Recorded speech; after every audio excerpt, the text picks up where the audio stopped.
G'day everyone! Minecraft being 10 years old has naturally experienced a very large number of updates over time. Going from this to this didn't happen overnight. And that got me thinking, are there any weird updates that Mojang has made that ended up getting removed? And boy oh boy, there was some really interesting stuff I found. Strap yourselves in because today I'm going to be showing you some of the weirdest updates that Minecraft has ever had. I think the pre-classic version of Minecraft is worth mentioning since it counts as an update or at least a version of the game, and it's very interesting to see how far Minecraft has come since 2009.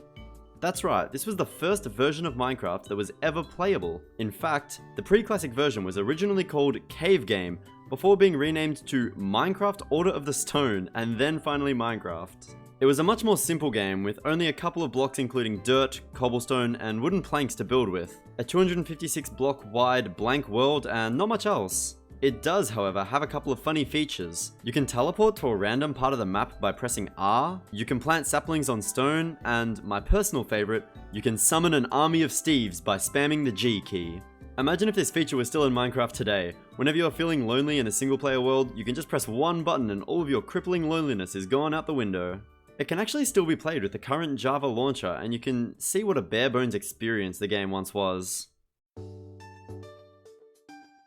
Indev is another really old version released in late 2009 and is a couple of versions after pre-classic. You can see Minecraft starting to take shape in this version, but there are still a bunch of wacky features. It has tools and an actual world to explore, but for some reason in every world you would spawn in something called an Indev house. Originally it looked like this, but then got updated to this. As this version was initially made for testing items and blocks, there would also be chests in the house with literally every item available in stacks of, wait for it, 99. I don't know why, I feel like I've just been programmed into using stacks of 64 for almost everything, that a stack of 99 in Minecraft just looks really cursed. However, there were several updates to the Indev version of the game which would eventually remove these chests and focus more on the survival aspect of the game. It's been a long-running joke in Minecraft that every year since release on April Fools, the developers play some kind of prank on the community, often in the form of a meme update. Even in Beta 1.4, before the game was fully released, Mojang decided to add something called a locked chest into the game on the 1st of April in 2011. Although the locked chest had a similar appearance to a regular chest, it cannot be mined, however can be picked up if exploded. They would randomly generate in the world and would spawn on the ground or on trees. If you try to open this chest, you will be met with this screen. Minecraft really was revolutionary adding loot boxes back in 2011, before it was cool. If you actually decided to visit the so-called Minecraft store, you would then see this. Okay, Notch. Anyways, you couldn't actually buy any of this stuff, as when you clicked checkout, a velociraptor from Jurassic Park the movie would fly across the screen and make a loud noise, almost like a jump scare. I don't know about you guys, but I find this so random. I can't believe this was actually a part of the game. And that's not even all of it yet. If you added so many items to your cart that the total was over $10,000, a pop-up window would appear asking if you are prone to seizures. If you proceed, the entire store would just start flashing. I'm not going to show you what it looks like because I'm not trying to give anyone here a seizure, but I think this picture here sums it up quite well. And that's all there was to trapped chests, quite the peculiar area of Minecraft update history. In 2013, Notch decided that it was time for another April Fool's update and so announced Minecraft 2.0. It wasn't publicly available initially and was instead distributed to a couple of Minecraft YouTubers to make videos on and play into the joke. It had a bunch of different weird features such as being able to craft TNT slabs that would cause an anvil to drop on players in the explosion range, and torches that would eventually burn out and lose their flame.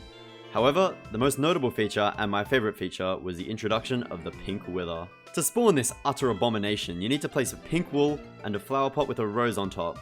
Then this friendly pink mess will spawn in and follow you around if you have sugar. Feeding it the sugar will cause it to grow more heads, up to 3. It doesn't do that much other than applying a bone meal effect around it and growing a lot of grass and flowers. I kinda wish this guy was still around in current day Minecraft, it would be fun to have one as a pet. The only other notable part of this update was the addition of diamond chickens. Yes, you heard me correctly, this is literally a chicken that is slightly more blue than normal and poops out diamonds and lapis instead of eggs, but be careful not to hit them, otherwise...